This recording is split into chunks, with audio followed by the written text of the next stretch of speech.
अस्सलाम वालेकुम जी। आज एक नई वीडियो के साथ, जैसा कि आपको पिछले कुछ दिनों से इन्फॉर्मेशन मिल गई होगी, बहुत से लोगों को पता चल गया होगा कि राइको लाबराल का जो नया सेंटेंस आया है, जो नया कानून आया है, उसके बारे में बहुत ज़्यादा शोर उठा हुआ था और बहुत ज़्यादा बातें हो रही थी।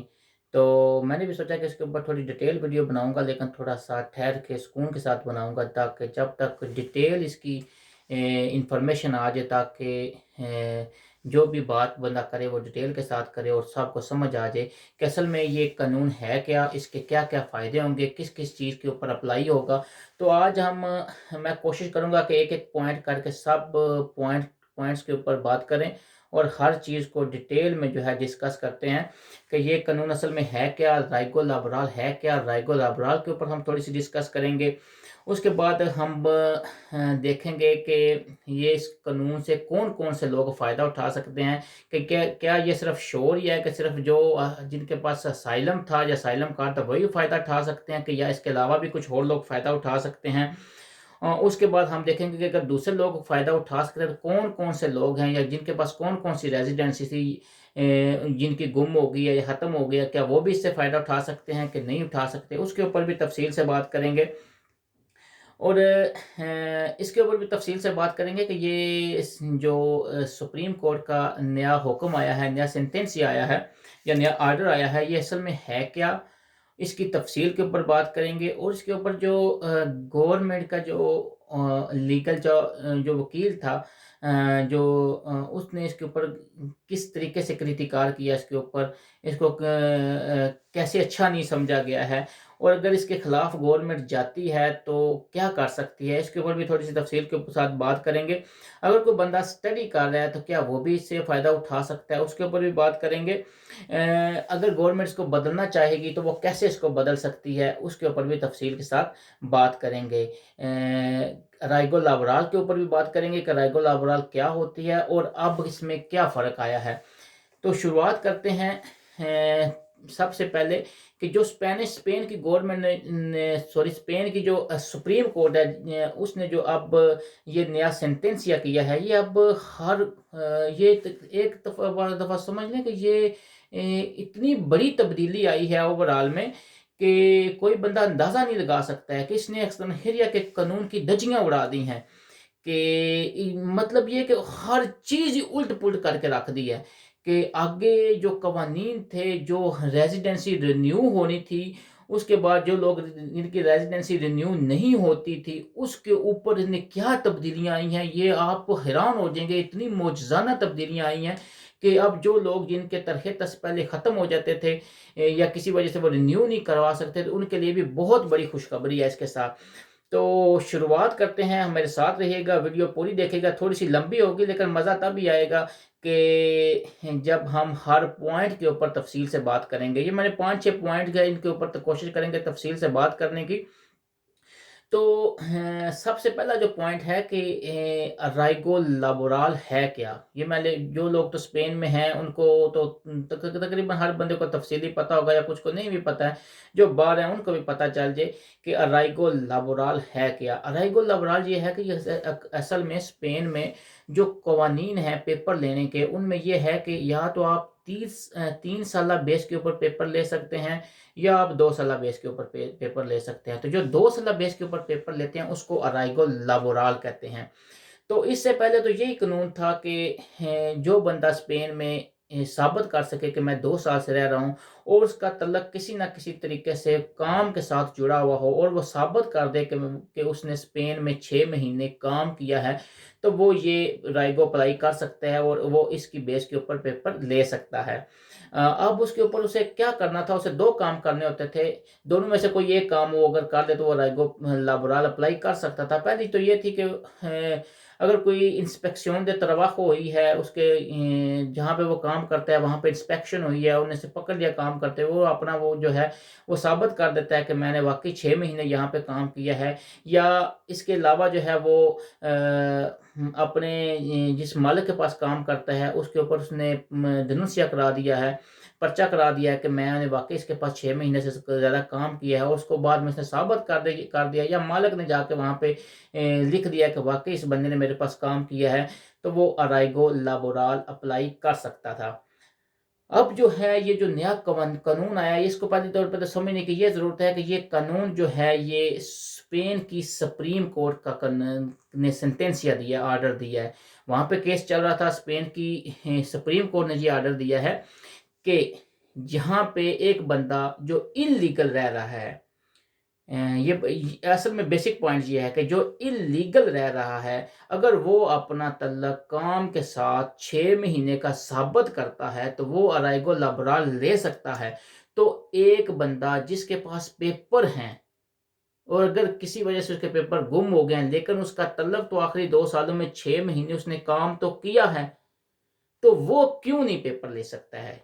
आप इल्लीगल को तो पेपर दे रहे हैं, लेकिन एक बंदा लीगल है और उसने लीगली काम किया और किसी वजह से उसकी रेजिडेंसी ने ख़त्म कर दी है। आपको पता है जब आप पेपर रिन्यू करने जाते हैं, तो वहाँ पे कई प्रॉब्लम्स आते हैं, बाद में आपका कार्ड ही ख़त्म कर देते हैं, आपका कार्ड रिन्यू ही नहीं करते हैं। तो वो कहते हैं कि जब उसने अ अपना तल्लक 6 महीनों का साबित कर दिया है, तो वो क्यों नहीं पेपर ले सकता है? तो उसके ऊपर ये फैसला आया कि एक इल्लीगल भी अगर साबित करेगा, तो उसको भी पेपर मिलेंगे और अगर लीगल बंदा भी साबित करेगा, तो उसको भी ये स्पेन की एक्शन हेविया जो है, इसकी मिनिस्ट्री जो है, वो भी पेपर देगी। अब ये साबित आपने करना है। अब इसकी को कैसे साबित करना है, वो हम पासो-पासा चलेंगे, वो स्टेप बाय स्टेप चलते हैं और हर एक चीज़ के ऊपर तफ़सील से बात करते हैं। लेकिन अभी कानून समझ आ गए। अब ये कानून जो है ये स्पेन की सुप्रीम कोर्ट का कानून है। ये कोई छोटा नहीं है कि किसी छोटी-सी अदालत में, सेशन कोर्ट में या हाई कोर्ट में केस हुआ, वहाँ पे किसी की पीर के ऊपर फैसला आ गया, अब वो उस तरह अप्लाई नहीं होता। लेकिन जो सुप्रीम कोर्ट का फैसला है, ये हर सूरत में अप्लाई होता है। अब उसको तब्दील कैसे किया जा सकता है? अब उसको इसकी 2 सूरतें हैं तब्दील करने की। इस वक़्त जब मैं वीडियो बना रहा हूँ, ये अप्रैल का लास्ट है, 27 अप्रैल 2021 की डेट है।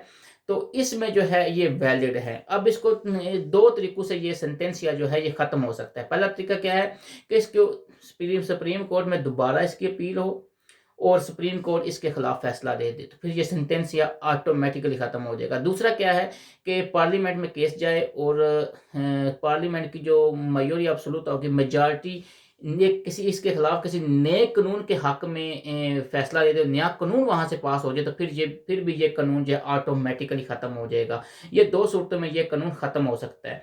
अब हम चलते हैं स्टेप बाय स्टेप, देखते हैं कि किस को इससे फ़ायदा होगा।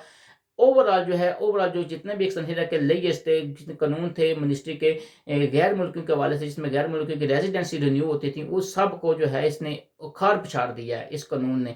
इससे पहले बहुत ज़्यादा मुश्किलात थी लोगों के लिए, लेकिन अब जो है, अब देखते हैं कि चलो शुरुआत करते हैं कि हमने साबित क्या करना था। साबित यही करना है कि आपने ये साबित करना है कि आपकी जो विदा लबराल है, विदा लबराल स्पेन में यही होता है कि ये हर उस इंसान का जो लीगल है, उसका जो है जहाँ पे आप सेगुरा सोशल में टैक्स देते हैं, तो वहाँ पर ये आपका रिकॉर्ड ऑटोमेटिकली कंप्यूटराइज़ बनता जाता है। आप जब भी चाहेंगे, आप अपना बाय नेट, इंटरनेट पे भी, ऑनलाइन भी आप जो है अपना रिकॉर्ड निकलवा सकते हैं। आप उसके दफ्तर में भी जाके अपना जितना जितना अरसा आपने स्पेन में काम किया है, वो सब आपका रिकॉर्ड निकल आता है। तो आपने इसकी इन्फॉर्मल वीज़ा लिबरल लेकर लेनी है, उसके साथ आपका पासपोर्ट हो, आपके ऊपर कोई केस ना हो, आपने ये साबित करना है कि आप स्पेन में 2 साल रहे हो, तो आप इसके ऊपर जो है अपना जो केस है ये अप्लाई कर सकते हैं। तो इसके ऊपर जो है आपको 1 साल का कार्ड देंगे, उस कार्ड की बेस पे आप स्पेन में काम कर सकते हैं, यहाँ पे रह सकते हैं, यहाँ से आउट ऑफ कंट्री जा सकते हैं, और उसके बाद साल के बाद वो कार्ड जो है, जैसे नॉर्मल कार्ड रिन्यू होते हैं, वो सेम उसकी भी यही वैल्यू होगी, वो भी कार्ड रिन्यू होगा। अब इसमें जो सबसे ज़्यादा शोर उठा हुआ है कि असाइलम वालों के लिए फ़ायदा हुआ है। इसके अलावा भी इसके जो दूसरे फ़ायदे हैं वो मैं एक-एक करके गिनवाऊँगा, लेकिन इस सबसे पहले इसके ऊपर बात कर लेते हैं कि असाइलम वालों को इससे क्या फ़ायदा है।